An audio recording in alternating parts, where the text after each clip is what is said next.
Yes, and today we are talking about something that is very dear to our hearts. Yeah. Yes, we are talking about managing a long distance relationship. All right, this is a very, very important topic. All right, so to summarize our discussion on it, we'll talk about it from 7 perspectives. The first perspective is our journey. Then the second perspective is the misconceptions that people have about it and how, what we have learned about it.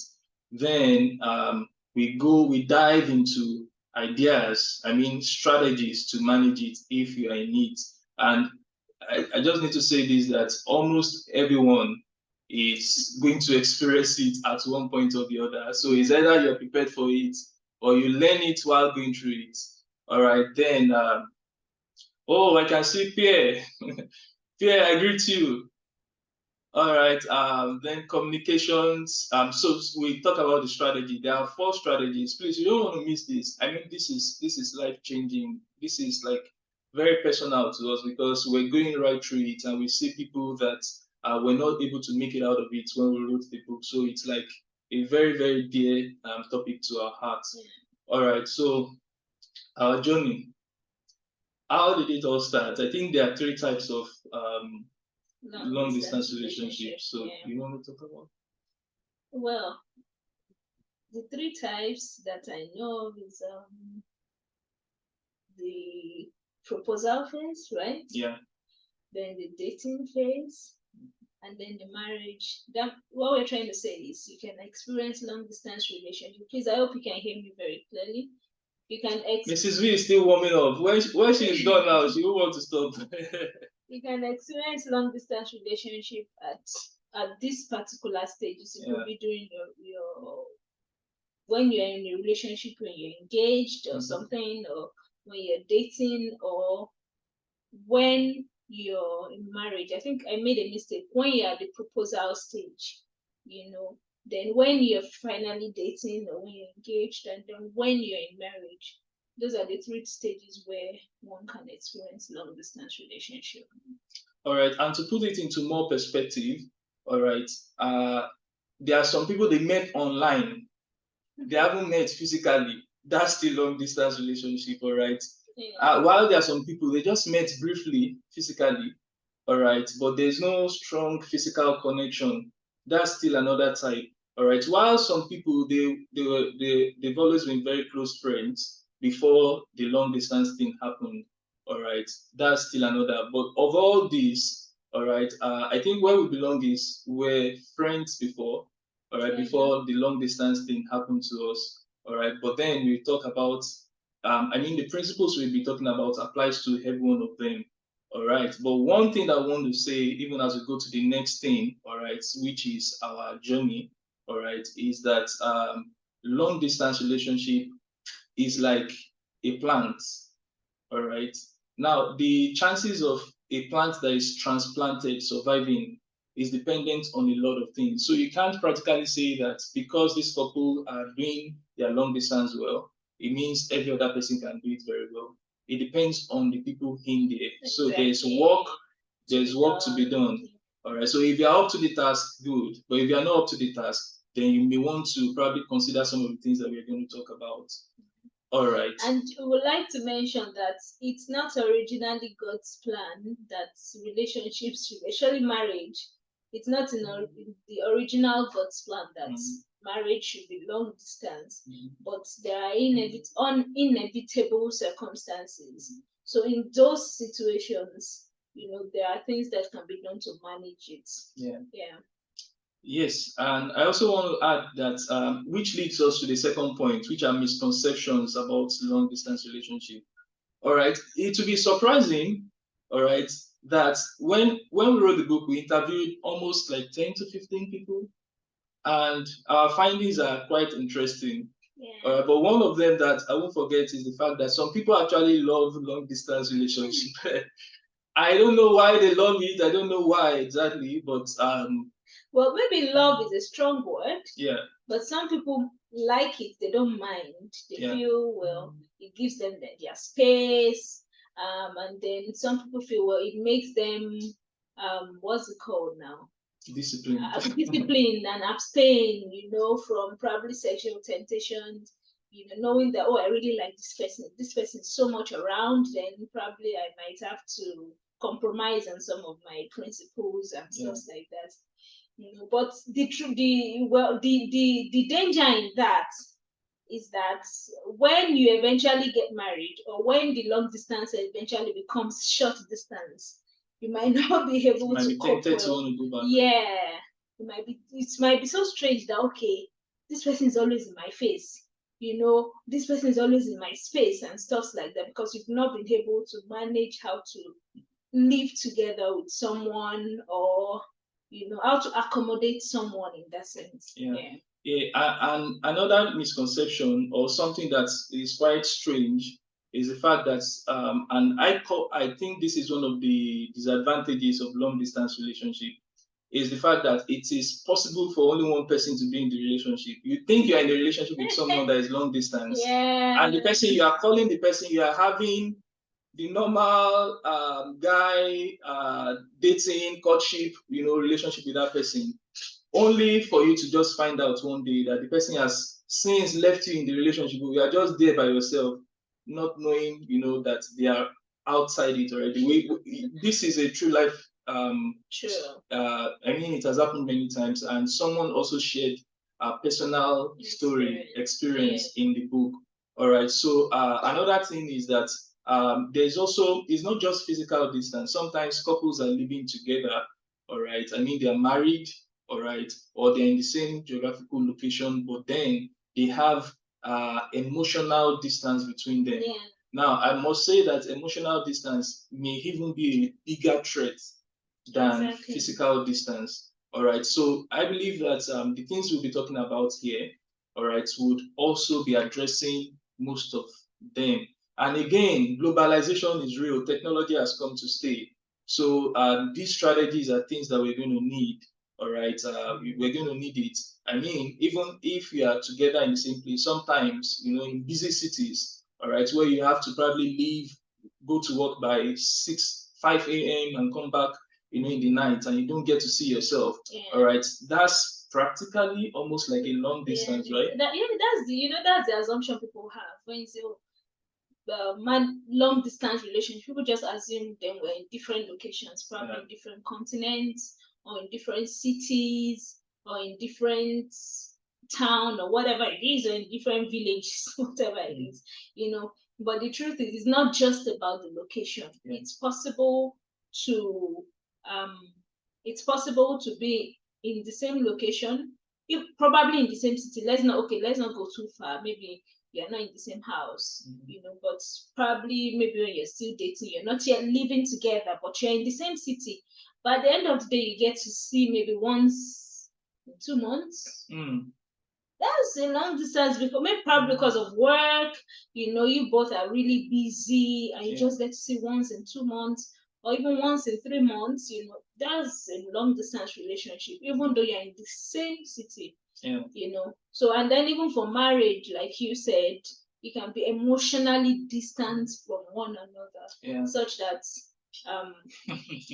such that there is a distance, and you're just going through the motion. True. You're just going through the motion, or probably I'm on a night shift, he's on a morning shift because of this kind of work, and probably we just get to see maybe 30 minutes a day, or maybe we get to see only on weekends.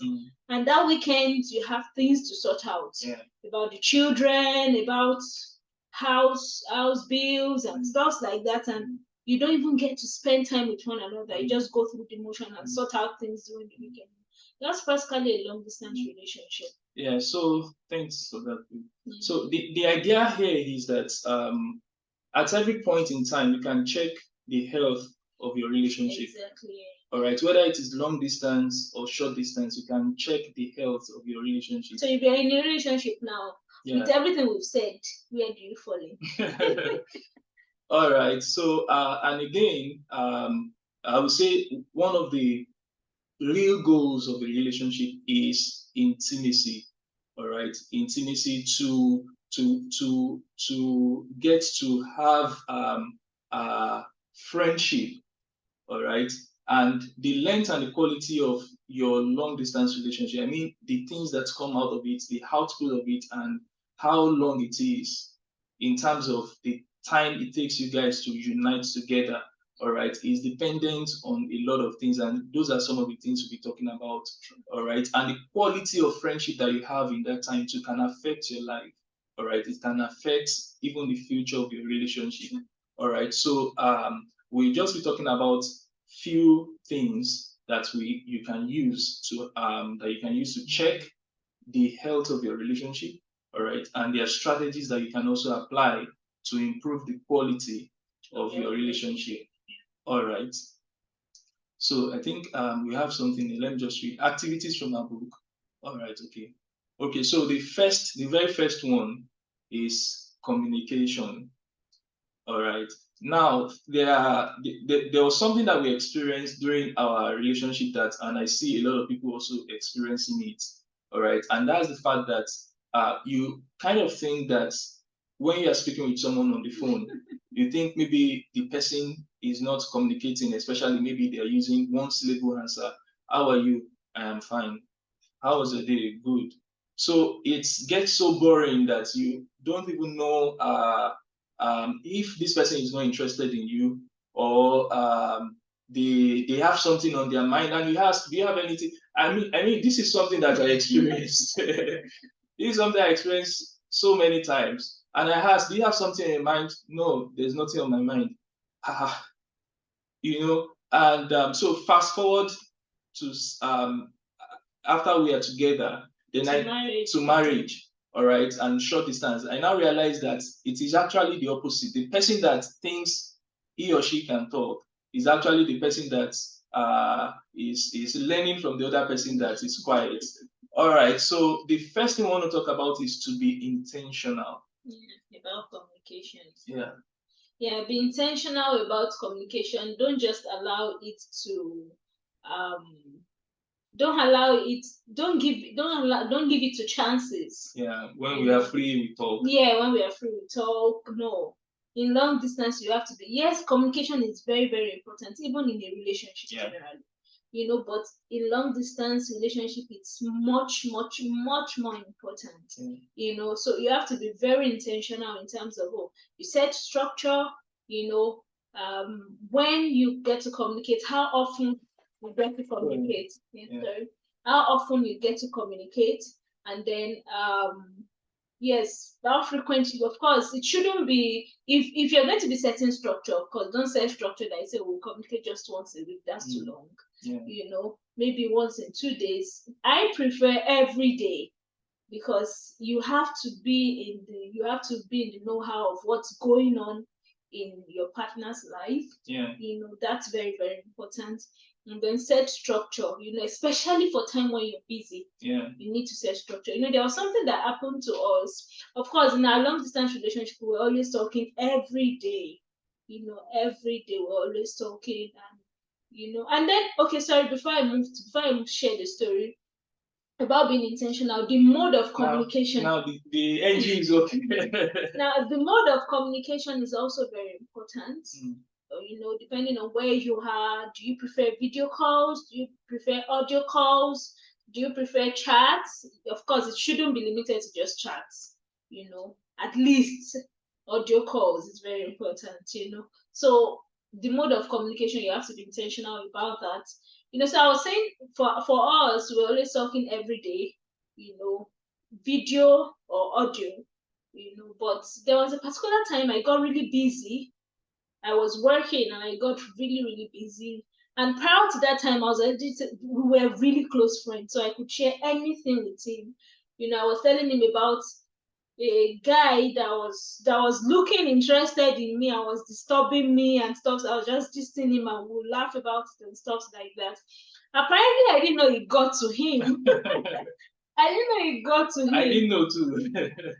I didn't know it got to him. He was thinking, oh, someone else was already eyeing me. And I sincerely wasn't interested, because if I was, I wouldn't have come to him to even give him the gist.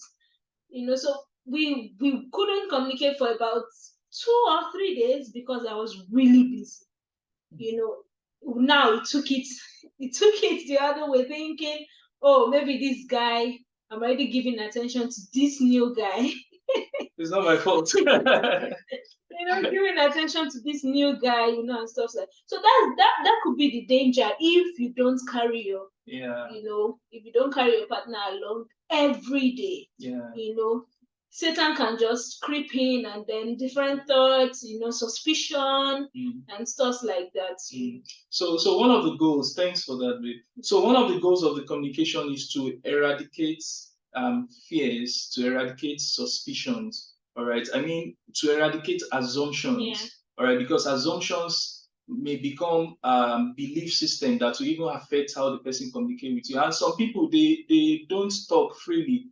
So they have built up a lot of thoughts about this is why this person is doing what he is doing. This is why he has not called. This is why he has not done this. And you see, that now governs their actions. Yeah. Before you know what's happening, it's already a big, massive issue that you are even wondering, how did this all start? All right, it all started with improper communication. Yeah. All right, so well, there's a lot more to say about communication, and there's a lot more that we wrote. So go and get the book. All right, and one of the things that communication also does is accountability. All right, which leads us to one of the other points that we talked about, which is openness, sincerity, and transparency and accountability. I mean, if something is going on in my life, all right, there's something we call, there are different kinds of affairs, all right, but one of the affairs that is very easy for people to fall into is not the physical affairs, it's the emotional affairs, all right, where you're already loving someone without knowing that you are loving the person. You look forward to being in the person's presence. You look forward to the person's voice, all right? And when you're dressing in the morning, you are putting extra effort. Exactly. Because you're going to see the person. Exactly. All right. So it is important before things get too deep, all right, to have conversations about everything. All right. You may be wondering that, so should I talk about my crush? Should I talk about anything that you don't talk about? All right. It may grow up to become a barrier, to become a what's the name now? A stumbling block. Yes, to become foxes in your relationship. Sure. All right, which again leads us to understanding your love languages. Yeah. I think before we go to that, I think it's also important to be very to be sincere about what you're going through. When I mean emotionally now. Yeah. To be sincere about how you express, yeah, how you express yourself. Now I'm saying this directly to ladies because there are a lot of things my husband got to discover about me when we got married, and was like, but this wasn't there when we, because on the phone, even if it's a video call, there are some things you can still get to hide. Yeah, not very bad though. Yeah, of course, not like saying exactly how you feel, and you just feel like, well, let me just let it slide. Yeah. By you just mask it up, and you sweep things under the carpets, with that, instead of addressing it. Yeah. So now that we're married and I'm so expressive, and even in my facial expression, and sometimes my voice is going up, and it's like, it wasn't like that on phone, because I just let things slide, So it's necessary to also be very, very to be sincere with your expressions. When there is an issue, don't just give one word syllable, or don't fake the smile, just let things slide. No, let them know exactly how you feel in certain situations. Oh, when she's unhappy, this is how she expresses herself. If it's something to be dealt with, you get to deal with it. Or when she's sad, when she's extremely happy, this is how she, just things like that. Be sincere with how you express yourself. And also, still under openness, sincerity, and accountability, you have to have a system for dealing with your issues. Yeah. All right. When people don't know how to deal with their issues, I'm surprised these days when I see, people post online private things, personal things. You put it on your WhatsApp status, put it on. I'm like, for crying out loud, nobody was there when you have the issues. Do you mean you don't have advisors? Do you mean you don't have mentors to be accountable to? Must you expose everything to the world?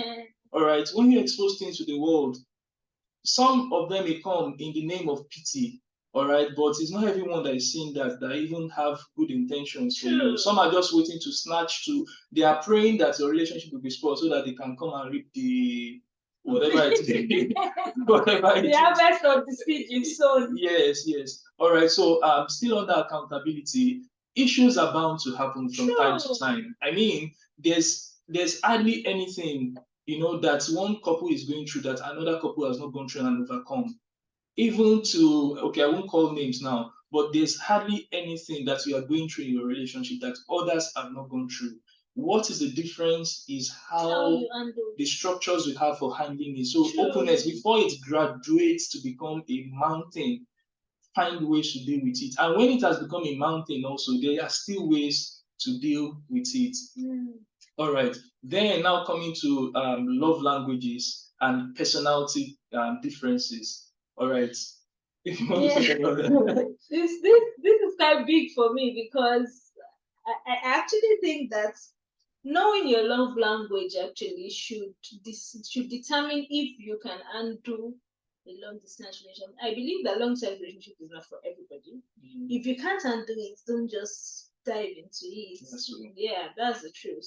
So, for instance, if your primary love language is physical touch, then there's a big, you know, so it's well, the implication of physical touch is that you tend to fall in love or to be connected to people around you. They are physically around. All right. So the reason why some people started a relationship is not necessarily because they love that person. We usually mistake proximity for love. Some people, they are easily connected with anybody that is close to them, that is showing care, that is showing affection. All right. Now they call that love. Now, when that distance comes, any other person that fills in that vacuum, they easily transfer the affection to them. So for them, out of sight is out of mind. Exactly, exactly. All right. So, so bringing that to perspective, you know, someone said that most of the problems that people face in marriage, they are not necessarily marriage problems. They are personality problems. So it's important you understand your personality. Find out when you feel like talking, which is still bringing us to communication. There are some issues. We really found this with, this is something that we are even still learning about. There are some things that I don't talk about them at any time. Like maybe there's a disagreement that we have. I am wise enough to know that don't raise it up maybe at that time, because if I raise it up, even if my wife will listen to me, it will not have so much weight. All right. So we crafted out a time where we talk about things. All right. All right. So that's what works for us. For some persons, they don't want to sleep over it. They want to talk about it right there and then. All right. But above all, there's also a place for sacrifice. There has to be sacrifice. I mean, amongst two people, there will be someone that at a particular time on a particular thing, you have the capacity to make sacrifice. Now, it may change from time to time, but there has to be sacrifice. Then one more thing that we also wanted to talk about, all right, which is something that is killing a lot of long distance relationship. It's supposed to be a blessing, but it's not a blessing to many times. It is exposure. Now I will, let me explain what I mean by that. In a situation where two people are together in a particular place, they are exposed to the same things, they're exposed to the same culture, they're exposed to the same lifestyle, the same information. They get to grow together. Yeah, they get to grow together, so they love themselves together. All right. But then life happened. One of them maybe got a job in another place with the hope that, okay, more advanced. That is more advanced, that has a lot of maybe handsome guys, caring guys. Or even people about looks, though. Yes. Maybe more intelligent guys. More intelligent. Or more intelligent ladies. Yes, yes. All right. And then the person now travels. All right. And the status changed. and their way of thinking changed. So anytime they are now speaking with this person, the person is not in the village, but anytime they are now speaking with this person, it's now feeling like the person is very backward. The person is backward. All right. I mean, this is happening a lot of times. True. It's even happening in marriages. All right. So from the conversation now, there is now a sense of you need to work on yourself. Yeah, you need to step up. What's going on? You need to step up. All right. Now, there's nothing wrong with stepping up. There's nothing wrong with growing. All right. But it has to be. It has to be by love. It has to be communicated. But many times this is not communicated properly, such that the other person is now trying to earn the love, the approval of this other person. And most likely, once there is approval, need for approval in a relationship, there will never be that approval, because from one complaint to the other. So you hear today, the guy will say, you are having not too much weight. Why is he adding too much weight? Because the ladies in his office are figureheads, all right, and they are caring to him, all right, and he's feeling like I have many other alternatives, I have many other options. Or maybe you are not working well enough. Why is it not working well enough? The lady is telling the guy now, you are not working hard enough. Why is he not working hard enough? Because the guys that is in his new circle now very, very are very, very hardworking, and they are very wealthy. And they are wealthy, all right, and he's seeing a lot of alternatives. All right. Now the mistake with this kind of thinking is that we probably think that, or these people think that, if this person is able to step up, things will be better. But that's not true. All right, because it is a dissatisfaction that cannot be quenched unless it's dealt with. Yeah. All right, relationship is about meeting the need of another person. It's about serving the other person. Exactly. Yes. All right. Then the second thing also is that okay, I think we should just move over because of our time. Okay. All right. But so, yeah, I think before we move from that, I think it's important to communicate whatever. If it's I think someone was saying another level, next level. Yes.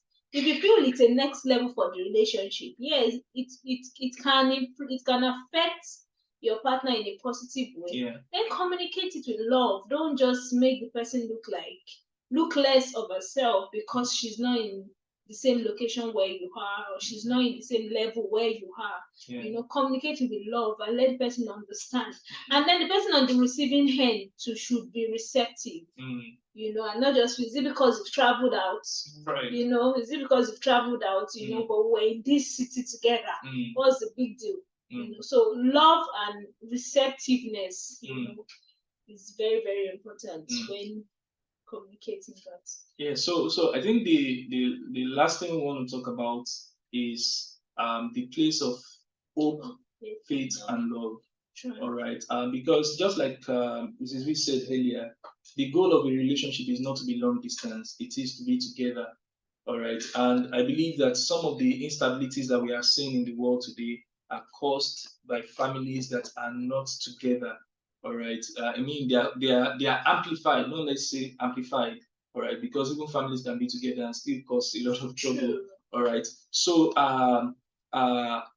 it does not matter what phase, what stage your relationship is, whether you guys are still friends and you are dating, or you are courting and you are looking forward to getting married, or you're already married and you are looking forward to being united together. All right, the place of faith, hope, and love is very important. So I will start with hope. What is hope? Many times when a relationship ends, it didn't end because the love has ended. It ended because people cannot see any hope in the future of the relationship. All right, they don't know where this relationship is going. Sometimes the lady still love the guy, all right, but he can't just see any hope for the relationship. All right, so it is important every time to ensure there's still hope in this relationship, and it has to be both ways. I mean, you can't leave it to one person to keep filling the hope tank. What does it mean to fill the hope tank? What does the future look like for this relationship? You know, and I think this is very, very important even for men. You know, it's necessary to communicate what the relationship, you know, where the relationship is heading. Yeah. You know, don't just, and the lady is thinking, what are we? Yeah. You know, what's next? And you're just saying, let's just take it slow. Let's just one step at a time. One step at a time. No, you know, let the person know your intention. You know, let the lady know your intention. And for ladies, don't keep the guy hanging. The guy is saying, I really want to marry you. And you're still saying, I'm not sure I'm really ready. Well, I'm not so sure. Well, I'm not so, and you're just communicating your uncertainties. No, you know, that certainty, that's why we really believe in going into a relationship with marriage in view. You know, not try and error. Let's just try things out. You know, it's very, very dicey and very, very unhealthy, especially for ladies. What are we? You know, where are we going? If for ladies, if a guy is just saying, let's just try things out, you know, give me some time. Well, yes, you can give the guy some time, you know, but let there be how long, when, let's be sure. Yes, if he says if he says the exact period of time and you don't get to it, at least there's still hope. Yeah. You know? Yeah. So, you know, circumstances can happen. If he says, oh, in the next 1 year, things can still happen. Yeah. Fine. But then let there be time to it. You guys are working towards it. Yeah. You know, people around know that, so there is a future to this relationship. Even if it's 10 years. 10 years is too much. I know it's too much, but for me it is an agreement. All right, but the goal here is there has to be a hope. The future, you have to have a picture of the future. I'm not trying to sound like a motivational speaker, but that's the truth. Have a picture of the future. Yes. Of the future. Yes. All right. Then coming to faith. All right. So it's not just enough, all right, to tell the lady that okay, in 2 years time we're going to get married, and this is how our wedding is going to be. We're going to do it in Spain. From Spain we do our honeymoon in Mars. You know? And anywhere you like. All right, it's not enough to do that. There has to be actions towards that. All right, sure. There has to be actions. And if you are also maybe not married married, and you're looking for uniting, put that hope in your mind consistently. There have been many situations of couples that are married, are separated. All right, and after maybe about 1 year or 2 years, the next thing they heard is this marriage cannot work. All right, because we have a lot of irreconcilable differences, and one party is like shocked. All right, so why I believe that before things got that bad, the hope has been lost. True. All right, so be communicating the hope from time to time. Some couples, in some families, they even have a vision board. All right, that in this time, this is what we want to have done. Now, I have created vision board a lot of times, and some of the vision boards, every time I remember that, I'll just shake my head. But it hasn't stopped me. Why? Because I know that it keeps me going. All right, it keeps me going. It coordinates your thinking, it coordinates your action, it coordinates your resources. And I can tell you that at least 40% of those things on my plans have been accomplished. Same thing for me. Same thing for me. And I think, you know, even before you embark on the long distance relationship, there should be a plan on how you guys are going to come together. You know, don't just say, oh, we'll just go on long distance relationship and there is no plan. Before you embark, be careful. before you embark on it, you know, well, this is the situation we are in, you know, but we are looking towards, or maybe in the next 1 year, you know, we should be back together. You know, so for 1 year, maybe we'll be on long distance relationship, and as soon as it starts be working towards getting back together in the next 1 year. Yes. So faith, your actions. All right. Now for us, we are Christians. Faith means something else to us. I mean, it means much more to us. All right. Faith is faith. When people say we are believing God to be united, and you check their prayers, you check their actions, there's nothing like that there. Right? For us, faith means a substance. It means something you can go to bank on. So if you are a man, for instance, and you are looking forward to getting married at a particular time, all right, after building up hope, all right, then you also build up faith. For us as believers, faith is a substance. It comes from, you know, receiving, you know, a rhema word. I don't want to sound religious now, but receiving an assurance in your spirit about how something is going. My simple definition for faith actually is an access into the wisdom of God concerning a thing. So if you say you're going to get married, that's your hope. and you receive the wisdom of God. Okay, this is how it is going to take place. And you know, when God gives you a plan, sometimes it's not just one way. He gives you multiple plans so that you are certain, you are very sure that beyond all doubt, I can do this thing. Yeah. All right. So until you get to that place, keep working on it. Keep working on it. And finally, love. I think we can just share a testimony about this faith. Yes. Okay. Thing, you know, before we were in long distance relationship, and you know, we're talking about hope. We had a hope of, we want to get married at this particular time. Yeah. And I remember my husband specifically writing a date. You know, he wrote it down in a book, and I think I didn't know about it, you know.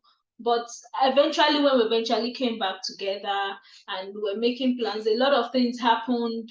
That, you know, God came through at every point in time towards the steps of getting married before I even came to meet him here in China. You know, eventually when we came together and we fixed the dates of getting married, and he stumbled on the book. I think he wrote it down maybe during his prayer time. I don't know, maybe you can share it much better. I think he wrote down the date during his prayer time. Yeah. Well, what I wanted to say is that was not my first date. I've written many dates. That was my third date. All right, and that's exactly what I'm saying. Yeah. Don't be discouraged. True. You see, the walk of faith is like a baby that is learning how to walk. You may fall, but that should not stop you from attempting. You stop moving where faith ends. That's just it. Yeah. And you can't allow fear to control you. If you allow fear to control you, you may spend the long distance it may be a perpetual long distance. All right, but a time just has to come where you set a boundary that enough is enough at this time. I will do all I can and allow God, and I will allow God to do what He can. All right, to unite us. All right, yeah. I think that's very good. So love. No, we'll not talk about love. Time is gone. Yes, I've broken my record now of managing time. Please, apologies. At this point, we hope with these few points of ours, if you're in a long distance relationship or you have people around you that are in long distance relationship, you have some things to share with them on how to manage it. All right. Thank you so much. The MC, I hope you don't have questions. Please, if you have questions, you can ask. It's too clear. Thank you so much. Thank you so much, Mr. and Mrs. V. Wow. Hey, I learned a lot. What are we? Yeah, I learned a lot. You know, I've just found out that you can be alone in the relationship. You can be alone in the long distance relationship, and that you should check your health, check the health of your relationship. So thank you so much for that, the testimony, the teachings. Thank you so much. So I have questions, not questions. So the first question is, what should one do when the partner is not willing to put in the work needed to make the relationship work? Yeah, you want to go? Well, first of all, you can probably start by communicating why, you know, understanding why your partner is not putting in the work. You know, don't just assume, you know, that they should know. You know, don't assume, communicate about, talk about it. But when you still see that the effort is still not there, you know, maybe the person is just nonchalant about putting in the work, then maybe the person is not so interested. Then you have to move on. Don't waste your time. That's you have to be plain blank with it. If the person is not so interested, then you have to move on, you know, because commitment is very, very important. Very important in a relationship. It's very important where you both are committed to it, to the relationship. It's very, very important. So once the commitment is missing, then probably the person is just playing hide and seek, you know, or try and error. Yeah, that's just it. Then another thing also is that no, don't serve breakfast though. no, you didn't hear that one in my mouth. If you're going to move on, of course, wisdom, I think we're supposed to talk about accountability. Yeah. Accountability too can help even in this situation. When you're accountable to, probably you both are accountable to someone that is above you. You can, if it gets to a point, you can go and tell the person that this is what is going on. I don't understand why. And if the person is still bent on not, putting in the necessary commitments, then you, with the help of your accountability person, you can move on. But not serve breakfast. Don't break.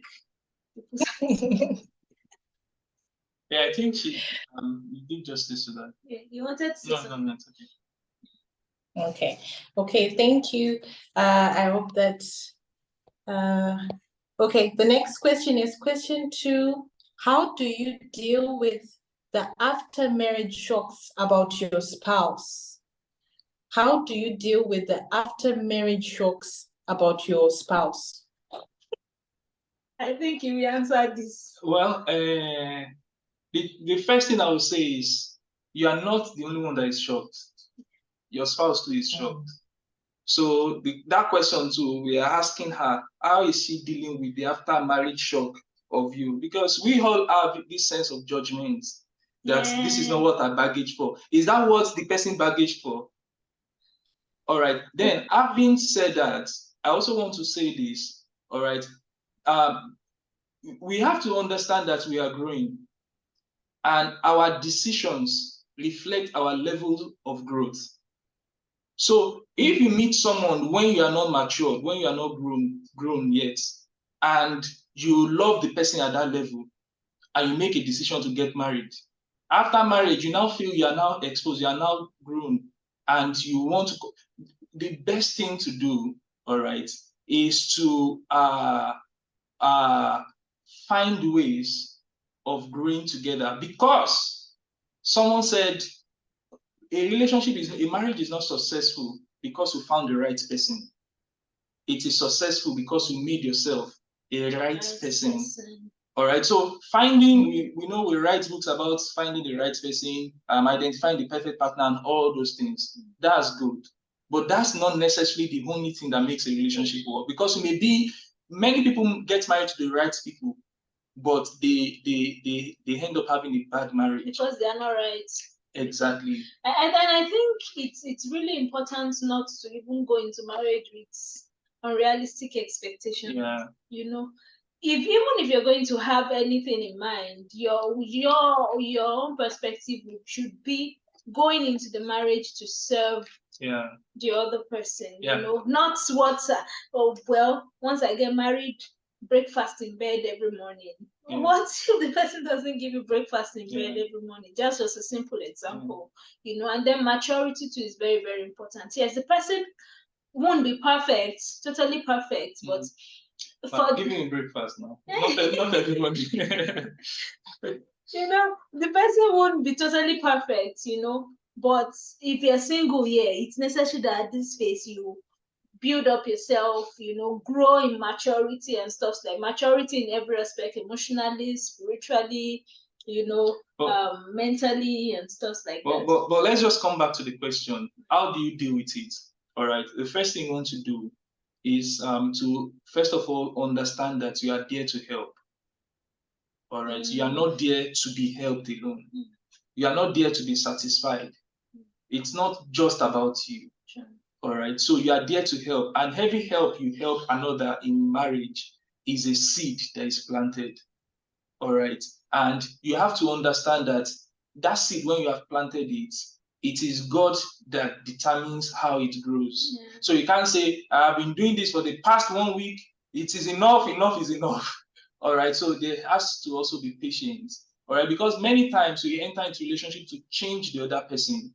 But someone was saying that almost 75% of issues in marriages are perpetual. In other words, be ready to live with it for the rest of your life, especially singles. This is important. All right. And when you are married too, you have to tell yourself that I may not be able to change this person. Hope I am okay with that. All right. That doesn't mean the person cannot change. All right. But the way to change people is not necessarily by telling them to change. The way to change most people is by, first of all, accepting them the way they are. loving them and showing them so much love that out of compassion, they'll be like, oh, this guy is just too good to me. I need to pay him back with goodness. That is how lasting changes take place. But if you are saying that you will mentor the person, you will teach the person, you will keep nagging about it, you will just be producing a worse version of them. Yeah. All right. And for Christians, one very great way is by praying for the person. I mean, there's hardly a time I pray for my wife that I don't have ideas for her. And any of those ideas, they are boom. I mean, she loves it because the Holy Spirit loves her. And when I'm praying for her, the Holy Spirit gives me secret about her. All right. So you can also try that. Try this person that asked this question. If you are sincere about looking for an answer, if you're a Christian, I will encourage you for the next 7 days, 10 minutes, pray for your wife. Now, praying for your wife don't pray to change her or don't pray to change you. Pray that God should reveal her needs to you. Then you will see that in meeting those needs, without being hurt, you are producing a better version of her or of him. I was smiling because my husband likes to put time and timestamps and day stamps to everything. In next 7 days. Yes. All right, we hope we answered that question. Yes, thank you so much. The next question is, how do you feel passion in a long distance relationship? How do you feel like you're feeling How do you feel passion in a long distance relationship? Well, like I think it boils down to understanding the person's love language. I think we didn't really touch on that. Understanding it's possible to be serving. Yes, we say relationships about service, serving the other person, but it's possible to fuel or whatever. It's possible to be serving your partner in the wrong direction. For instance, if I say I love tea, for instance, and that's what I really love, and that's what I'm really craving, and my husband loves coffee, and then serves me coffee and tells me this is the best coffee, this is the best, this one, does it in a very beautiful way, presents it in a, it's like serving me in the wrong direction. It won't really hit the target, because what I really want is tea. So understand the person's love language and serve the person, in that direction. So if the person is a, what's it called, words of affirmation person, then make it a point of duty to say words of affirmation as often as possible. If it's gifts, present gifts. Well, in this age and time, you can send gifts to people without necessarily being in the same location. Yes, without necessarily being in the same location with the person. So yes, understand the person's love language. And I think I saw something about people who have physical touch. Well, when we say physical touch, for people that are not married yet, it doesn't have to be sexual touch. It could just be holding hands, non-sexual touch. So I think this for these married people, this was just for married people actually. Because the person's love language is physical touch, the wife was always wearing the husband's shirt when he's not around, and she feels the husband is close to her just by wearing the shirt. So maybe that could be a tip for whoever is married. And so that's just it. Yeah, I think you did justice to that. Next. Yes, okay. I think for the sake of time, let me read out these last two questions. There's the one that says, are there any strategies you would recommend to improve communication in a long distance relationship? And the other one is, what are the easiest ways to keep long distance relationship fresh? To keep it fresh. Yes, fresh.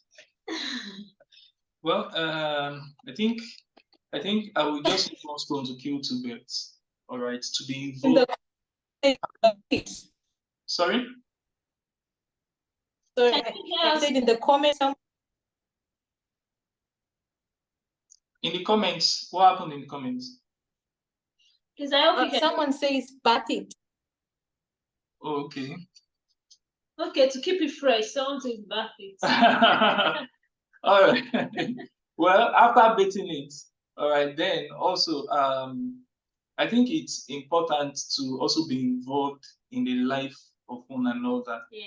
All right, be involved in their growth, be involved in their progress, know what is happening. If the person is a researcher, all right, be involved in following up with their plans, with their goals, all right, and encouraging them, all right, set milestones together. If the person is a footballer, for instance, all right, be involved in what's the plan for growing in this particular thing. So because our career is a natural part of our life, all right, and especially for men, I mean this works for men. So if you know, the more you know about the career plans and the career aspiration of your man, all right, and the more you have wisdom to share about it, the more respect you are likely to get from him, all right, and the more intimate you may become also, all right. And for women too,